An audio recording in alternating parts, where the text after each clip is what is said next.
Hey guys, don't be surprise कि इतनी लंबा ब्लॉग या इतना लंबा क्या है। ये एक ऑफिशियल मर्जर है मेरे तीसरे चैनल का, I think the non struggles का, जो इट इज़ शिवम के साथ मर्ज करने जा रहा है। वो मेरा एक पॉडकास्ट चैनल था जहाँ पर मैं लोगों के दूसरे के स्ट्रगल्स के बारे में बताता था, बट अब मैं उसको इट इज़ शिवम वाले चैनल पर लेके आ रहा हूँ क्योंकि यहाँ पे ऑडियंस है और मुझे पास टाइम नहीं है मैं रेगुलर पॉडकास्ट अपलोड करूँ। तो इसलिए यहाँ पे आएगा व्लॉग और पॉडकास्ट दोनों मिक्स करके आएंगे शायद। अभी मैं कुछ पॉडकास्ट उस पर पहले से हैं जो इस पे आ जाएंगे जल्दी।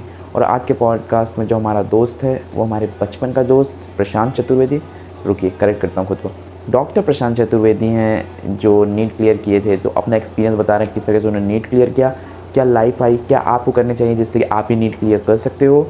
तो it is Shivam Yadav introducing the non struggles guest number 1 doctor Prashant Chaturvedi, my बचपन का दोस्त। और हाँ, यूज़ ईयरफोन्स जिससे कि आपको अच्छे से आवाज़ सुनाई दे और क्रिप्स एंड क्लियर आवाज़ है, क्योंकि मैंने प्रोफेशनल माइक से तो रिकॉर्ड किया है पर थोड़ा आपको अच्छा फील होगा अगर आप ईयरफोन्स या हेडफोन्स लगा के यूज़ करोगे।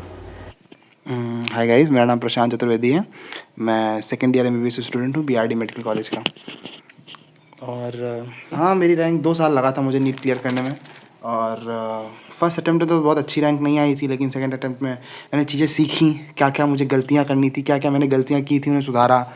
तो मेरी रैंक थी, ऑल इंडिया रैंक थी 9296 एंड मेरी स्टेट रैंक थी 805।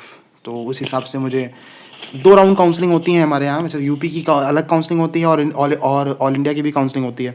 तो ऑल इंडिया काउंसलिंग में तो मैंने हिस्सा ही नहीं लिया था क्योंकि मुझे यूपी से ही कॉलेज लेना था। तो मुझे यूपी कॉलेज से BRD गोरखपुर अलॉट हुआ था, जो कि जितने कॉलेजेस हैं कुल शायद 32 कॉलेजेस हैं, मे बी मेरे ख्याल से 32 है, आई थिंक 32 कॉलेजेस हैं। 32 में 5th नंबर पे वो कॉलेज है।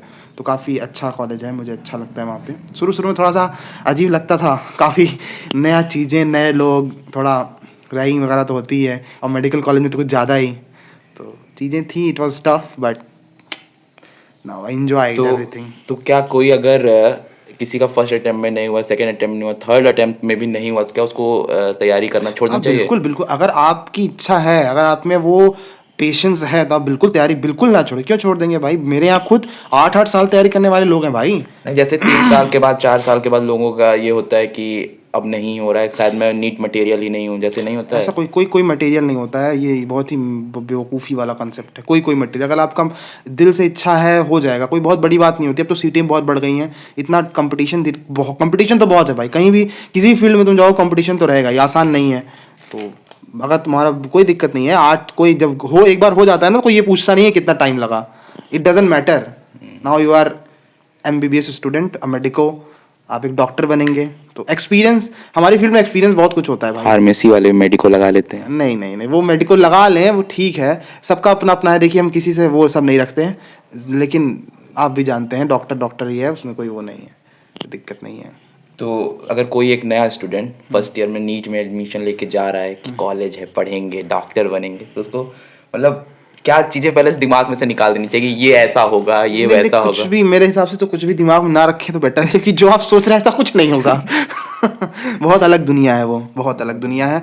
बहुत चीज़ें, मैं भी बहुत, मतलब मैं स्कूल लाइफ में बहुत ही मैं अच्छा स्टूडेंट था। बहुत ही अच्छा, इनकी वजह से हम लोग को पढ़ना पड़ता था। हाँ, मैं बहुत अच्छा स्टूडेंट था, मतलब टॉप करना। लेकिन वहाँ जाके पता चला कि बिना पढ़े भी कैसे पास हुआ जाता है। तो देखिए, देखो यार, मेडिकल फील्ड में पढ़ना तो है, अब उससे भाग नहीं सकते। वो तो है। लेकिन क्या है, फर्स्ट ईयर में जब आप फर्स्ट ईयर रहते हैं, जूनियर रहते हैं, काफ़ी सारा काम आपके ऊपर रहता है। जो भी कॉलेज में इवेंट्स होते हैं सब आपको ऑर्गेनाइज करने पड़ते हैं, आपको उसमें हिस्सेदारी लेनी ही पड़ती है, कंपलसरी। तो उतना समय नहीं, ऊपर से सीनियर्स का भी कुछ रहता है, आपको उनको भी काम करने पड़ते हैं। तो इतना समय आपको नहीं मिल पाएगा पढ़ने का। लेकिन हाँ, पढ़ना तो पड़ेगा यार, इस फील्ड में है तो पढ़ना, तो इसमें कोई वही नहीं है, जीवन भर पढ़ना ही है इस फील्ड खुद में। से एक प्रोफेसर पढ़ाते हैं। नहीं, प्रोफेसर कुछ नहीं पढ़ाते भाई। प्रोफेसर की तो है ही नहीं, प्रोफेसर पढ़ाते ही नहीं कुछ, बस आया वो फॉर्मेलिटी है। You have to go. Just हम पूरे साल यही कैलकुलेट किए कि कैसे कैसे 75% अटेंडेंस हो जाए। 10 क्लास में करनी है, 10 में 7 क्लास हो गई बस, अब हो उससे ज़्यादा क्लास नहीं करनी है।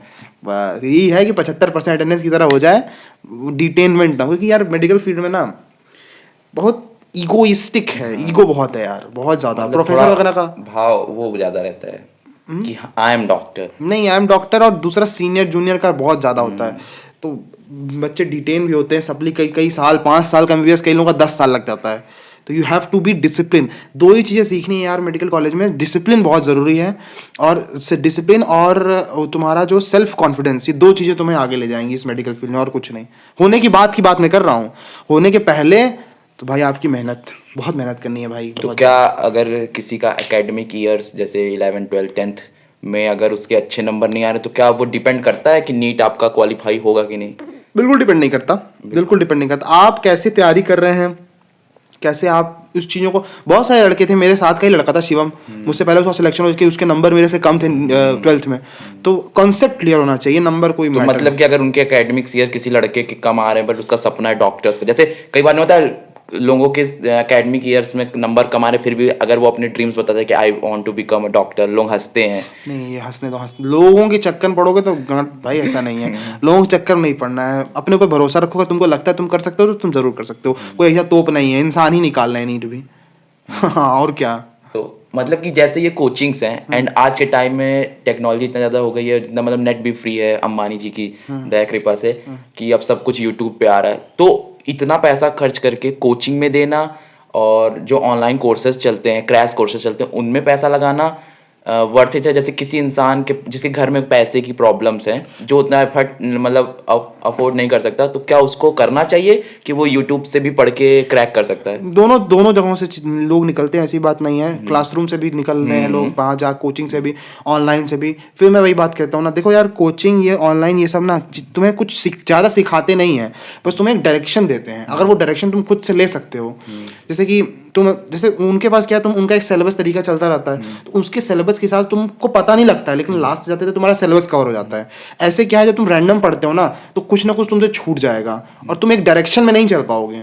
अगर तुम वो डायरेक्शन खुद को दे सकते हो तो मेरा वही कहना है कि वही टीचर्स, जैसे फिजिक्स वाला है और ये सारे बहुत सारे टीचर्स अब यूट्यूब पे भी आ गए, अपना फ्री में वीडियो लेक्चर्स देते हैं, तो टीचर्स तो अक्सर वही अनअकैडमी भी पढ़ा रहे हैं, अपना यूट्यूब चैनल पे भी पढ़ा रहे हैं। तो अनअकैडमी पे पैसा देना या कोचिंग में पैसा खर्च करना, तो अगर जैसे जिनके पास है, जो जाके कर सकता है, क्योंकि रहने का, खाने पीने का खर्चा भी आता है, तो जिनके पास नहीं है तो वो क्या यूट्यूब से पढ़ के, मतलब लगन हो तो कहीं से भी निकाल देखो सकता यार, है। लगन वाली बात नहीं है, बात यह है कि जिससे आप वो अथोराइज्ड है कि नहीं, वो है कि नहीं, कि आपको लास्ट तक रहेगा। दिक्कत यही है ना, यूट्यूब आप जुड़ गए मान लीजिए किसी चैनल से, अब वो चैनल बीच में किसी कारण से बंद हो जाए तो आप तो मझधार में रह जाएंगे ना, इधर के ना उधर के।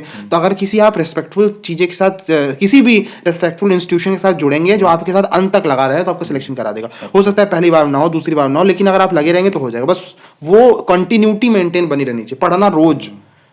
ऐसा नहीं है कि एक दिन 8 घंटा पढ़ रहे हैं, दूसरे दिन सो रहे हैं खा के। तो मतलब यू हैव टू कंटिन्यूली, मतलब ये कहा जा सकता है कि नीट हुआ या आईआईटी जितने बड़े कोर्सेज हैं, ऐसा नहीं है कि अमीर के बच्चे होंगे। नहीं, बिल्कुल नहीं, बहुत गरीब के बच्चों भी ये तो होंगे। नॉनसेंस, ये कौन सा बात है। नहीं, फॉर एग्जांपल जैसे अमीर कोचिंग में जाता है, कोचिंग में जा सकता है, कोचिंग का फायदा तो होगा ही यार, अगर जो कोचिंग जाएगा उसको फायदा तो होगा ही। वो तो बहुत अच्छा पढ़ाते हैं, सब कुछ आपको एक माहौल देंगे पढ़ने लिखने का, अच्छे टीचर्स मिलेंगे। अगर आप नहीं एफर्ट कर सकते तो आपको अपने से एफर्ट करना पड़ेगा ना। आपको देखिए, जैसे कोचिंग मान लीजिए, जैसे अच्छे घर के लड़का क्या होता है भाई, कि वो 11 12 से कोचिंग करते हैं, 11th में फाउंडेशन किए, 12th में फाउंडेशन किए, तो उनको ज़्यादा पता होता है क्या कैसे है, उनको 1 साल लगेगा निकालने में। लेकिन आपको कुछ नहीं पता है तो आपको 3 साल लग जाएगा, 4 साल लग जाएगा, हो सकता है 5 6 साल लग जाए। तो वही अंतर है बस, बाकी कोई अंतर नहीं है। और अगर आपका दिमाग अच्छा, तो सकता है आप उनसे तेज हो पढ़ने में, पहले ही निकल जाए आपका।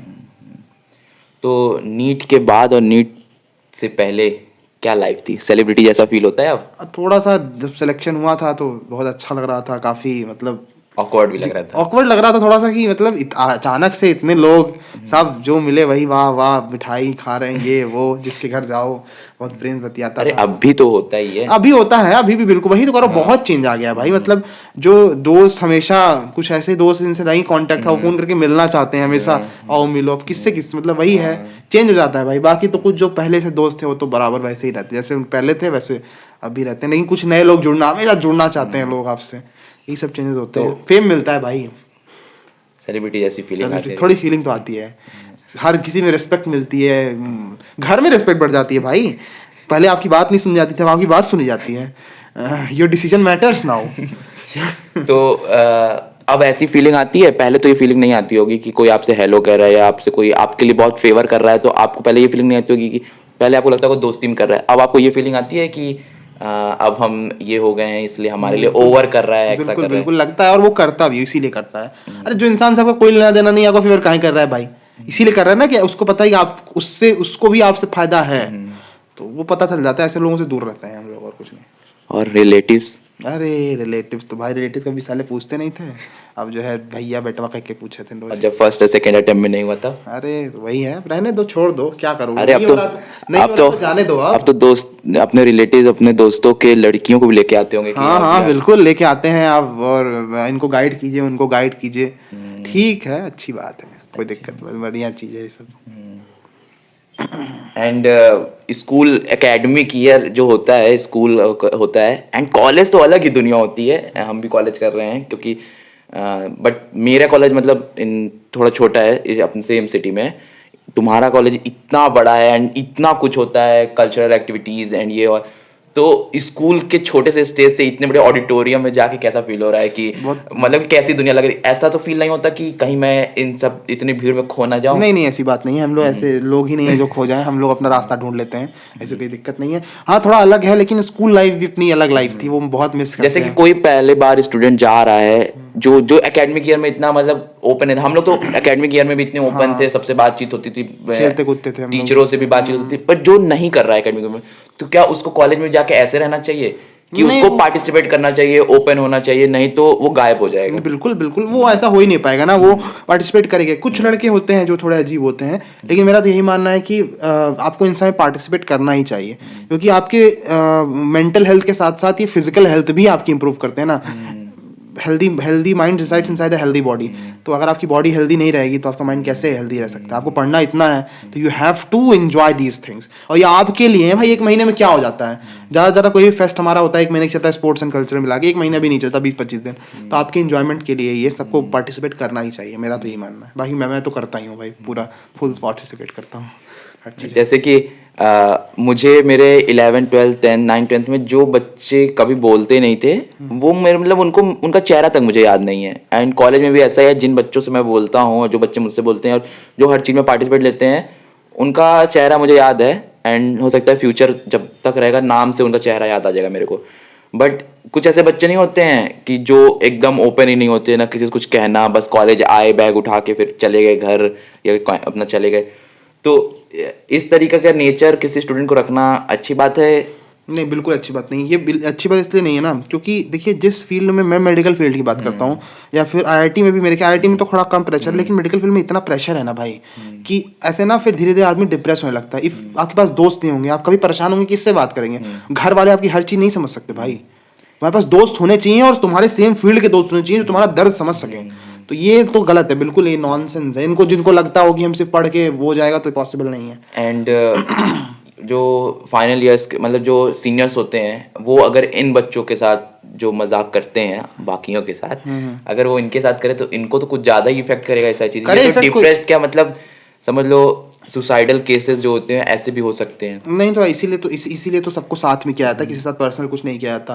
और इन सब चीज़ों से देखिए, लोग कहते थे कि भाई रैगिंग से, भाई देखिए 2-3 चीज़ें बहुत जरूरी है। रैगिंग से आप ना जो Good ragging, bad ragging नहीं। There is no bad ragging, there is nothing bad about bad ragging मतलब कि उसको हर वक्त बाथरूम में भी उसको परेशान कर रहे हैं, उसको हर जगह परेशान। गुड रैगिंग मींस कि आपको तैयार किया जा रहा है आगे की कठिनाइयों से लड़ने के लिए। बस रैगिंग मतलब क्या होता है भाई, यही तो है।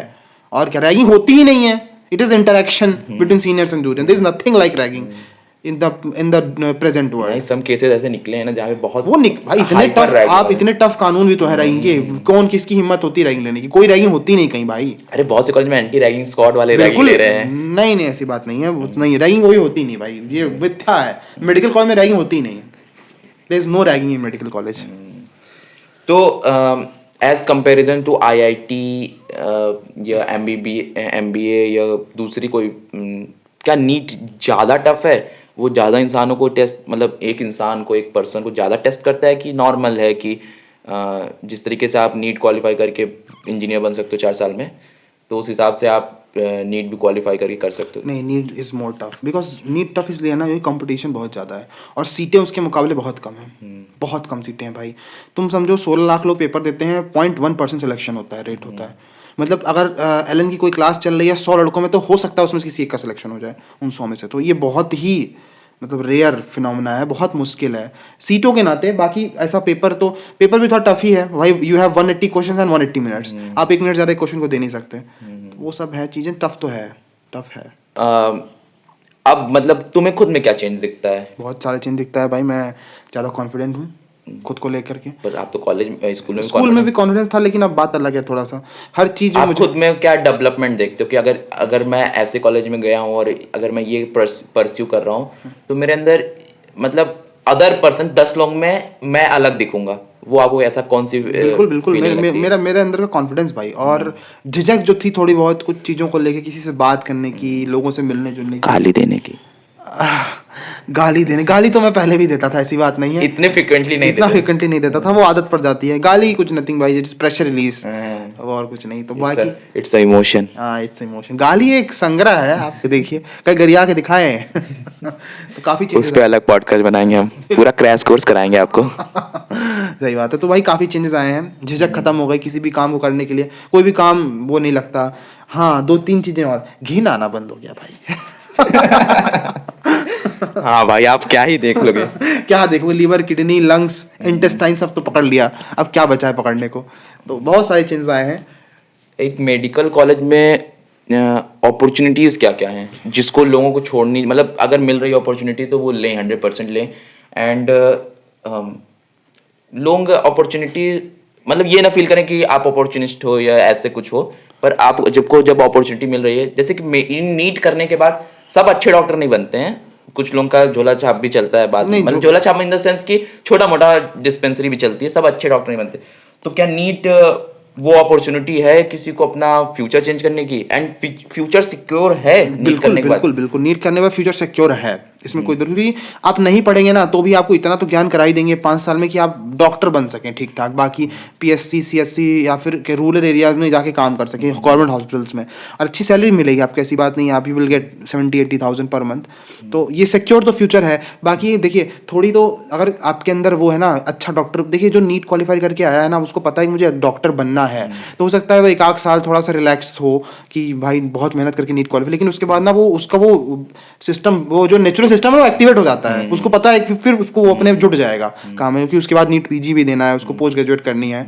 तो वो करने की जरूरत ही नहीं है। जब आप क्वालिफाई करेंगे वहाँ पे जैसे माहौल में रहेंगे, जब देखेंगे लड़कों को करते हुए ना, तो खुद आपका सिस्टम होगा, आप अपने आप करेंगे, कोई दिक्कत वाली बात। अपॉर्चुनिटीज तो बहुत सारी हैं, आप फील्ड चेंज भी कर सकते हैं, ऐसी बात नहीं है। बहुत सारे लोग, हम एमबीबीएस करने के बाद आईएएस बने हैं, आईएएस की उसमें गए हैं, तो हम यही फील्ड में जा सकते हैं, और कहाँ ही जाएंगे एमबीबीएस करने के बाद।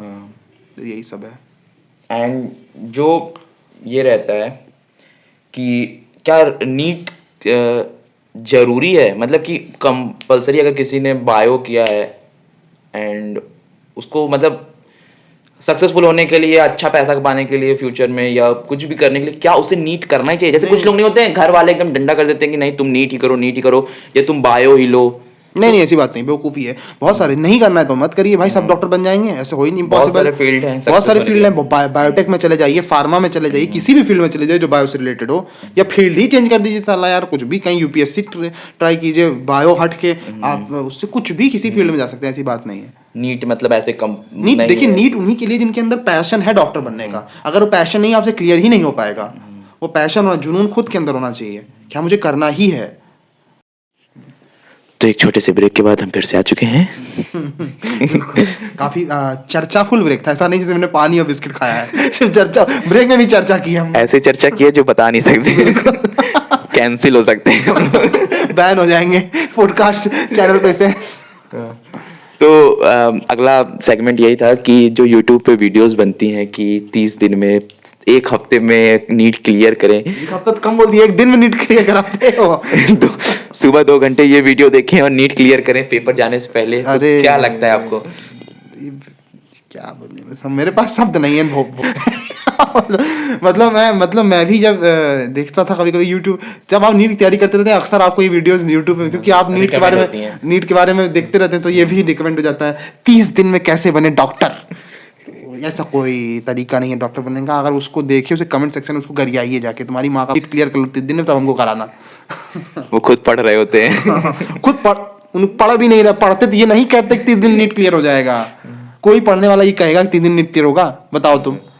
मतलब कि वो खुद तैयारी कर रहे हैं और यूट्यूब पे वीडियो वो तैयारी भी नहीं, वो मजा ले रहे हैं बस। वो देखिए वो कुछ हिलेरियस चीजें हैं, वो आपको हंसी मजाक खुशी देने के लिए हैं। तो नहीं तो बाकी आप ट्राई कर सकते हैं, एक बार ट्राई, एक साल ट्राई करके देखिए, पूरे साल में पढ़िए, 3 दिन में क्लियर हो जाएगा आपका। अरे तो फिर भी मिनिमम कितना टाइम लगेगा, मतलब कितना कोर्स आपको कंप्लीट करना चाहिए नीट क्लियर करने के लिए? देखिए भाई, as a general category student मैं आपको कहूँगा कि आपको पूरा कोर्स कंप्लीट करना होगा, क्योंकि पेपर ऐसा आता है ना कि हर चैप्टर से सवाल आते हैं, एक क्वेश्चन तो आता ही है। अब वो एक क्वेश्चन क्या होगा आपको पता नहीं, तो आपको बहुत डीप जाने की जरूरत नहीं है, सरफेस नॉलेज आपको हर चीज़ का होना चाहिए। बाकी जो इंपॉर्टेंट टॉपिक्स हैं, हर पेपर के कुछ इंपॉर्टेंट टॉपिक्स होते हैं जिनसे क्वेश्चन ज़्यादा आते हैं, जिनसे चैप्टर से, तो उनको अच्छे से पढ़ें। बाकी नॉलेज आपको हर चीज़ की होनी चाहिए, बस यही मतलब मुझे पता है। क्योंकि भाई अगर आपको 720 में से 620 के ऊपर लाना है, क्योंकि 620 ही आपका सेफ स्कोर है आज इस टाइम पे, तो भाई मेहनत तो करनी पड़ेगी, उसके लिए हर चीज़ पता होनी चाहिए, बेसिक तो पता ही होनी चाहिए। बाकी पढ़ना सिर्फ और सिर्फ एनसीईआरटी है, फिजिक्स में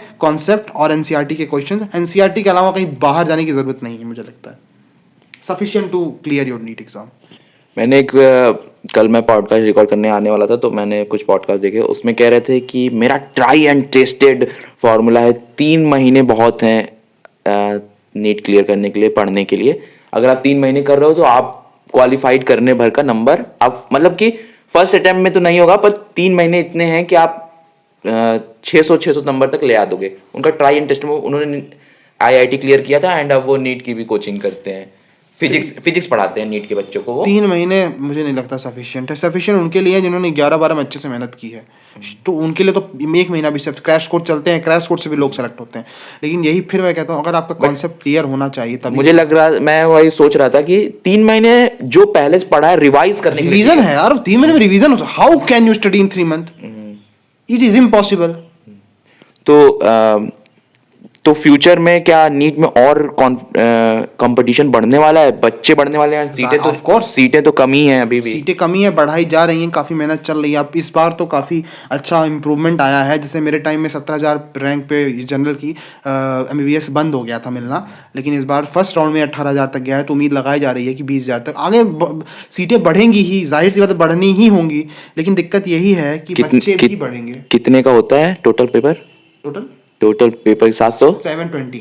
720। तो क्या फ्यूचर में 730 लाना होगा बच्चों को करने के लिए? नहीं 730 कि कुछ कह नहीं सकते। एक वक्त पे जब मैंने तैयारी करना शुरू किया था, तो हमसे कहा जाता था कि 500 नंबर ला दीजिए, आपका सिलेक्शन हो जाएगा।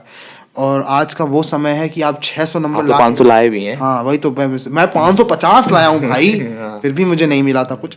लेकिन अब आज के वक्त पे 600 नंबर भी नहीं सेफ है भाई, 600 नंबर पे सिलेक्शन नहीं हो रहा है। अरे तो अभी इस साल का 600 था, पिछले साल भी तो यही था। पिछले साल भी यही था, तो हो सकता है 2 साल बाद 700 हो जाए। हाँ वो कुछ नहीं कह सकते हम, लेकिन क्या कर सकते हैं, आपको बस अगर मेहनत करती रहनी चाहिए। जो भी होगा आपके अकेले के साथ नहीं होगा। ऐसा ना सोचे कि ऐसा नहीं है कि आप ही को, अगर बहुत सारे लोग 700 नंबर ला रहे हैं, तो जाहिर सी बात है आपको भी 700 नंबर लाना ही होगा। और एकेडमिक में जो बायो लेते हैं, तो वो कुछ हेल्प करता है नीट क्लियर करने के लिए कि वो यूजलेस है नीट के लिए? क्या बात कर रहे हैं, 11th-12th बायो नहीं रहेगा तो आप नीट पेपर ही नहीं दे पाएंगे। क्यों यूजलेस इन द सेंस कि मतलब जो पढ़ाते हैं वो नहीं, जो स्कूल तैयार, क्या स्कूल किसी बच्चे को, स्कूल अगर मैथ्स को लिया वो उसको नीट के लिए नहीं पढ़ाते, वो उसको 11th-12th के लिए पढ़ाते हैं। जैसे बायो कोई लेता है तो उसको नीट के लिए नहीं पढ़ाते, उसको अपने लेते। तो पर कोचिंग में जाके तो आपको समझा ही नहीं अलग अलग स्कूल अलग अलग तरह के होते हैं। हमारे जैसे छोटे शहरों में ऐसे स्कूल होते हैं, बोर्ड। बाकी मेरे साथ के बहुत सारे अच्छे लड़के हैं मेरे कॉलेज में, जिनके स्कूल के लेवल पे भी उनसे तैयारी करवाई जाती थी, अलग अलग कोचिंग्स होते थे, टेस्ट होते थे। तो डिपेंड करता है किसी स्कूल में, ऐसी बात नहीं है, स्कूल से भी लोग सेलेक्ट होते हैं। बहुत सारे अच्छे स्कूल्स हैं दिल्ली में, अच्छे शहरों में, तो कैसे स्कूल में है इस पर डिपेंड करता है और कुछ नहीं। और बाकी बहुत सारे, आप जरूरी नहीं है यार कि जरूरी नहीं है 11th-12th छोड़ ही दो। अगर आप वीकेंड क्लासेस, वीकेंड कोचिंग चलती हैं, आप वीकेंड ज्वाइन कर लो, सैटरडे संडे कोचिंग चलती है शाम की, बहुत है ना। बस ऑनलाइन कोचिंग्स कितनी सारी चलती हैं? ऑनलाइन चलती हैं, ऑनलाइन थोड़ा मुझे नहीं पसंद है, तो मैं रिकमेंड नहीं करता, क्योंकि ऑनलाइन में डिसिप्लिन ना भी कोई चीज़ नहीं, जब मन सो गए, मुझे लगता है कि बेटर है, classroom is far better than online. Lockdown में सबको समझ आ गया। हाँ लॉकडाउन, मैं तो ऑनलाइन पे एकदम भरोसा ही नहीं करता, मैं कभी ऑनलाइन पढ़ ही नहीं सकता, मुझे लगता है। हाँ, तो थोड़ा बात कर लेते हैं, अभी जो इलेक्शन होने वाले हैं उसमें बहुत सारे लोगों के मैनिफेस्टो में ये देखा गया है कि वो मेडिकल कॉलेजेस बनाएंगे एंड यूनिवर्सिटीज़ भी बढ़ाएंगे। तो तुम क्या लगता है कि सीटें जब बढ़ेंगी तो कुछ इफेक्ट पड़ेगा बच्चों पे कि नहीं? एंड मेडिकल कॉलेज एक गवर्नमेंट बना रही है, अगर वो किसी प्राइवेट कंपनी से फंडेड होकर बनाती है, तो तुमको क्या लगता है उसमें बच्चे पैसे देके सीट ले सकते हैं? गवर्नमेंट मुझे नहीं पता, गवर्नमेंट कॉलेजेस में तो मुझे लगता है अपने यूपी में पेड सीटें नहीं हैं। बाकी कुछ जगहों पे अलग अलग कुछ स्टेट्स में होती हैं, जैसे राजस्थान में पेड सीटें को शायद कुछ है, बाकी मुझे ज़्यादा आइडिया नहीं है इसका तो मुझे। तो ये रहे हमारे डॉक्टर प्रशांत चतुर्वेदी। जल्दी MBBS MD बहुत सारे उपाधियों के साथ मिलेंगे आपके साथ। वैसे और पॉडकास्ट देखने हैं तो नीचे कमेंट कर देना, मैं बना दूंगा, और ब्लॉग्स भी रेगुलर बेसिस पे आते रहेंगे, और जितनी मेरी डिफरेंट टाइप की वीडियोस आती हैं वो भी आती रहेंगी पॉडकास्ट के साथ। तो जल्द ही मिलते हैं नेक्स्ट ब्लॉग में।